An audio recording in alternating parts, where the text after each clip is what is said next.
जालन्यामध्ये चंद्रपूर मध्यवर्ती बँकेच्या परीक्षांमध्ये सावळा गोंधळ पाहायला मिळतो। काल देखील तांत्रिक कारणामुळे कालची परीक्षा जी आहे ती 23 तारखेपर्यंत पुढे ढकलण्यात आलेली असली तरी आज देखील विद्यार्थ्यांना न सांगता अचानकपणे आजची परीक्षा रद्द करण्यात आलेली आहे आणि हे सगळे महाराष्ट्रभरातून विद्यार्थी आज परीक्षेसाठी जालन्यात आलेले होते। गडचिरोली असेल, चंद्रपूर असेल, बीड, यवतमाळ अशा अनेक जिल्ह्यातून जे विद्यार्थी परीक्षा देण्यासाठी जालना येथे आले होते, मात्र त्यांना पूर्वकल्पना न देता, पूर्वसूचना न देता प्रशासनाने जो आहे तो आज बँकेचा पेपर रद्द केलेला आहे आणि या विद्यार्थ्यांनी जालना जिल्हाधिकारी कार्यालयावर येऊन निवेदन दिलेलं आहे आणि बाहेर ठिय्या देखील काही वेळ दिलेला आहे। हे सगळे परीक्षार्थी आपल्या सोबत आहेत। दादा, काय सांगाल, आज अचानक पेपर का रद्द झाला? तुम्हाला पूर्वकल्पना नव्हती का आणि कुठून आलात तुम्ही? मी सिल्लोडून आलोय। माझा काल पण चंद्रपूर भरतीचा मध्यवर्ती बँकचा पेपर होता, तरी त्यांनी काल पण असा सावळा गोंधळ केला। त्यांनी ऐन टाइमावरती आन्सर जम्बलिंग केले, म्हणजे आम्ही 1 नंबरचं सिलेक्ट करत होतो तर आमचा आन्सर 4 नंबर दाखवत होतं, आम्ही नेक्स्ट करत होतो आणि एवढ्या लांबून येऊन आमचं राहण्याचं, खाण्याचा, त्यानंतर ट्रॅव्हलिंग, आणि आज पण माझा क्लर्क या भरतीचा पेपर होता, तरी तो मी सकाळी एवढ्या लांबून ट्रॅव्हलिंग करून आलो, तरी पण माझं डिस्टर्ब झालं का सेंटरवर पोहोचल्यानंतर ते म्हणताय की तुमचा पेपर कॅन्सल झालाय, तर मग याचा जबाबदार कोणी घेणार आमची? एवढे अजून काही विद्यार्थी? दादा, तू किती वाजता परीक्षेसाठी इथे आलेला होता, कुठनं आलात आणि अचानक कसं काय पेपर कॅन्सल झाला? मी यवतमाळहून आलो होतो। रात्री 8 वाजता मी इथे पोहोचलो आणि आज सकाळी माझी सेकंड शिफ्ट होती 2:30 वाजताची, तर 12:30 वाजता आम्हाला क्लोजिंग टाइम होता। मी 12:30च्या आधीच इथे पोहोचलो, तर इथे कळालं असा गोंधळ झाला आहे म्हणून। कालही पेपर कॅन्सल झाला आणि आजही पेपर कॅन्सल झाला आहे। तर यानंतर जर आता शासनाने किंवा कंपनीने, ITI कंपनी जी कंपनी आमचा पेपर घेते आहे, त्या कंपनीने आता पुन्हा जर आम्हाला आज 12 वाजेपर्यंत आम्हाला हॉल तिकीट येणार आहे अशी कंपनी सांगत होती। जर 12 वाजता आज जर नाही आली तर आम्ही कुठे जायचं? आता मी यवतमाळहून आलो आहे, म्हणून आलो आहे, तर आज जर 12 वाजता आम्हाला हॉल तिकीट भेटली आणि जर सेंटर कुणीकडे दुसरीकडे दिलं तर आमचा किती गोंधळ होईल, किती खर्च लागलाय आम्हाला यायला इथे। बस एवढंच कंपनीने करावं आणि ही कंपनी बदलून TCS किंवा IBPS या कंपनीकडे परीक्षा देण्यात यावी, बस एवढी विनंती आहे। बस तुम्ही आज जिल्हाधिकाऱ्यांना निवेदन पण दिलंय, नेमकी निवेदनामध्ये काय मागणी केलेली? निवेदनामध्ये आम्ही एवढीच माहिती केली आहे की सदर परीक्षा जी इथे जालन्यामध्ये झालेली नाहीये, आता जी संपूर्ण महाराष्ट्रामध्ये ही परीक्षा होत आहे, फक्त जालना सेंटर सोडून, तर प्रत्येक सेंटर जे होत आहे ते सर्व बंद करण्यात यावी आणि ही जी कंपनी आहे जी सदर परीक्षा घेत आहे ITI कंपनी, ही कंपनी बदलून IBPS किंवा TCS या कंपनीकडे देण्यात यावी, बस एवढीच विनंती आहे। दादा, काय सांगाल, काल देखील जालन्यामध्ये जी परीक्षा झाली त्यामध्ये सावळा गोंधळ पाहायला मिळाला, अचानकपणे तांत्रिक कारणामुळे ती परीक्षा रद्द करावी लागली आणि आज देखील ऐन वेळी परीक्षा रद्द होते, विद्यार्थ्यांची हिरमोड झालेला आहे, पूर्ण महाराष्ट्रभरातून विद्यार्थी आले। मुळामध्ये असं आहे की हे जे गोंधळ उडतात हे आम्हा तरुणांसाठी काही नवीन नाहीयेत, पण प्रश्न हा होतो की ज्यावेळेस ऐन वेळेवर आम्हाला डिसिजन यांचे सांगितले जातात, कोणती तरी ITI कंपनी पेपर घेते, ती त्याचे डिसिजन आम्हाला सांगत नाही, कॉलेजवाले तिथं काही नोटीस लावत नाही, तिथं काही चेकिंग होत नाही, मग मुळामध्ये आमच्या विद्यार्थ्यांच्या भविष्याशी खेळण्याची यांना अधिकार कोणी दिला? हा प्रश्न आमचा इथल्या सरकारला आहे आणि जी कोणती ITI कंपनी त्यांना सुद्धा आहे की आम्ही तरुण आहोत, आम्ही काबाड कष्ट करून शिकतो। आज जिल्ह्यातून, प्रत्येक महाराष्ट्रातल्या प्रत्येक जिल्ह्यातून इथं विद्यार्थी आला आहे, त्याचा खर्च असेल, त्याचा प्रवास असेल, त्याच्या राहण्याची सोय असेल, हा जो तरुण आहे हा देशाचं भविष्य असतो आणि त्या भविष्याच्या सोबत खेळण्याचं, त्याच्या जीवाशी खेळण्याचं काम इथली ही व्यवस्था करते। कुण्यातरी कॉन्ट्रॅक्टला एखाद्या कंपनीला देऊन टाकायचं, यांचे साटेलोटे तिकडे होतात आणि इथं आमचं भविष्य खराब होतं।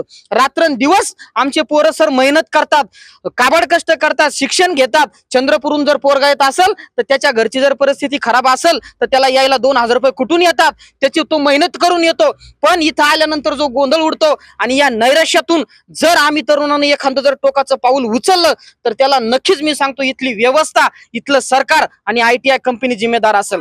कारण आमची आता मानसिकता संपली आहे, आम्ही किती दिवस हे सहन करायचंय हा आम्हा तरुणांना प्रश्न पडलेला आहे। त्यामुळे आमचं म्हणणं आहे की ITI कोणती जी कंपनी आहे तिचा कॉन्ट्रॅक्ट काढून द्यावा, दुसऱ्या एखाद्या कंपनीला द्यावा आणि परत जर या शासनानं किंवा कोणत्या कंपनीने आमच्या भविष्याशी खेळण्याचा जर विचार केला तर आम्ही रस्त्यावर उतरून लोकशाही मार्गानं आम्ही आमचे हक्क मागू, आमचे अधिकार मागू आणि आम्ही आमची भूमिका बजावू, एवढंच आम्ही सांगतो आहोत। अजून काही विद्यार्थी आपण? दादा, खर तर आज जो पेपर आहे बँकेचा पूर्ण महाराष्ट्रभर रद्द झालाय की फक्त जालन्याच्या सेंटर रद्द झाला? आता आम्ही बँकेच्या वरिष्ठ अधिकाऱ्यांशी बोललो होतो, त्यांचं असं म्हणणं होतं की 40 सेंटरवरचे पेपर चालू आहे, तर 40 पैकी फक्त जालना सेंटरवरचे पेपर रद्द करण्यात आलेले आहे आणि फक्त बाकीचे जे 39 सेंटर आहे तिथं पेपर कंटिन्यू चालू आहे। जालन्याचा का रद्द केला असं काय काय सांगण्यात आलं तुम्हाला? काल शिपाई पदासाठी पेपर होते, त्याच्यामध्ये काही सॉफ्टवेअर मध्ये काहीतरी टेक्निकल इश्यू आला असं त्यांनी सांगितलं. त्यात काय व्हायचं, ऑप्शन आपण 2 नंबरचं ऑप्शन निवडलं की 4 नंबर सिलेक्ट व्हायचं, 4 नंबर निवडलं काहीतरी वेगळं सिलेक्ट व्हायचं असं. त्याचे व्हिडिओ विद्यार्थ्यांनी काढलेले भरपूर. त्याच्यामुळे त्यांनी कालचे पेपर रद्द केले. आम्ही कंपनीच्या प्रतिनिधीशी बोललो असतो, त्यांनी सांगितलं की उद्यापासून पेपर कंटिन्यू होणार आहेत.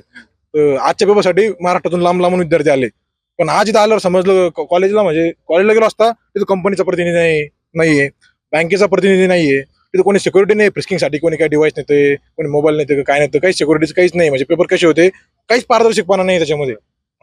आमचं एवढंच म्हणणं आहे की ह्या कंपनीकडून हा कॉन्ट्रॅक्ट काढावा आणि एका TCS किंवा IBPS कोणी एकदम व्यवस्थितपणे पेपर घ्यावा. खरं तर विद्यार्थ्यांची मागणी अशी आहे की ह्या कंपनीकडनं पेपर दुसऱ्या कंपनीनं घ्यावं आणि अचानकपणे परीक्षा रद्द झाल्यामुळे खरं तर हा गोंधळ उडलेला आहे. आपल्यासोबत स्थानिकच्या काँग्रेसच्या कार्यकर्ते देखील आहेत. ताई, तुम्हाला विद्यार्थ्यांचा कॉल आला, तुम्ही तर जिल्हाधिकारी कार्यालयात आलेला आहात. नेमकी विद्यार्थ्यांची काय मागणी? काल पण गोंधळ उडालेला होता आणि आज पण अचानकपणे हा सगळा पेपर रद्द झाल्यामुळे राज्यभरातून जे विद्यार्थी आले त्यांचे कुठे तारंबळ उडताना दिसतं.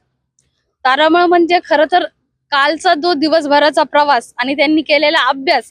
आता आपल्याला माहिती आहे, रात्रभर जर मी ट्रॅव्हल करून आले तर उद्या मला काय परीक्षेमध्ये द्यायचंय, एक तर ते सुधरणार नाही कारण की माझी झोपच झालेली नसणार.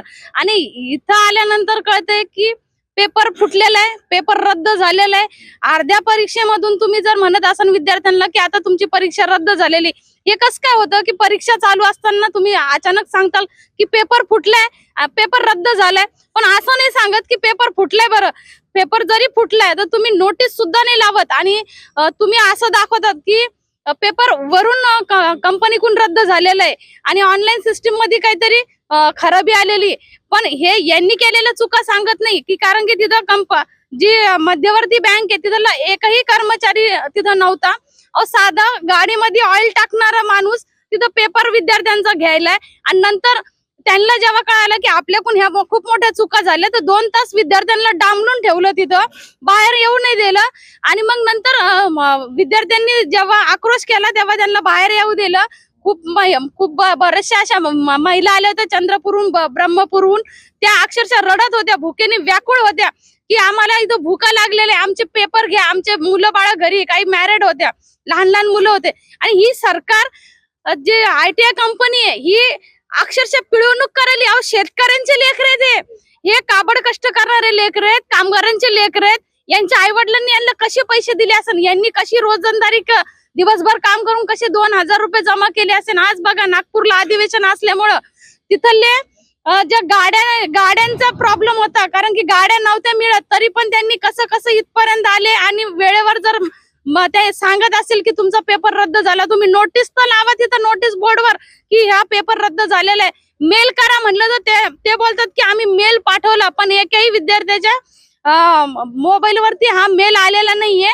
कारण की अक्षरशः या मुलांची दिशाभूल करायला, यांचं भविष्य खराब करण्याचं काम ही ITI कंपनी, हे सरकार, हे प्रशासन करायलंय. याला विचारण्याचा प्रयत्न आम्ही काँग्रेसकडून 100% करणार आणि यांच्यासाठी जन आंदोलन आम्ही उभा करणार. खरं तर चंद्रपूर मध्यवर्ती बँकेची परीक्षा देण्यासाठी आलेले हे सगळे विद्यार्थी महाराष्ट्र राज्यातून वेगवेगळ्या जिल्ह्यातून हे विद्यार्थी या ठिकाणी परीक्षा देण्यासाठी या ठिकाणी आलेले होते. काल देखील परीक्षांमध्ये काहीतरी तांत्रिक कारण देत कालचा जो पेपर आहे तो रद्द करून 23 तारखेला ठेवण्यात आलेला आहे. आजचा जो पेपर होता त्याची कोणतीही पूर्वकल्पना विद्यार्थ्यांना न देता आजचा पेपर हा रद्द केल्यामुळं विद्यार्थ्यांमध्ये तारांबळ उडालेली आहे. आणि सगळे विद्यार्थी जे आहे रोहनवाडी परिसरामध्ये एका महाविद्यालयात पेपर देण्यासाठी गेलेले होते आणि पेपर अचानकपणे रद्द झाल्यानंतर हे सगळे विद्यार्थी जिल्हाधिकारी कार्यालयात येऊन त्यांनी ठिय्या आंदोलन केलेलं आहे आणि ते जिल्हाधिकारी यांना आपल्या मागण्यांचं निवेदन देणार आहे. अक्षय शिंदे, साम TV न्यूज, जालना. देश विदेशातील प्रत्येक घडामोडींचे लाईव्ह अपडेट मिळवण्यासाठी आता साम टीव्हीच्या सर्व सोशल मीडिया प्लॅटफॉर्मला लाईक, फॉलो आणि सबस्क्राईब करा. तसंच सर्व नोटिफिकेशनसाठी बेल आयकॉन प्रेस करायला विसरू नका.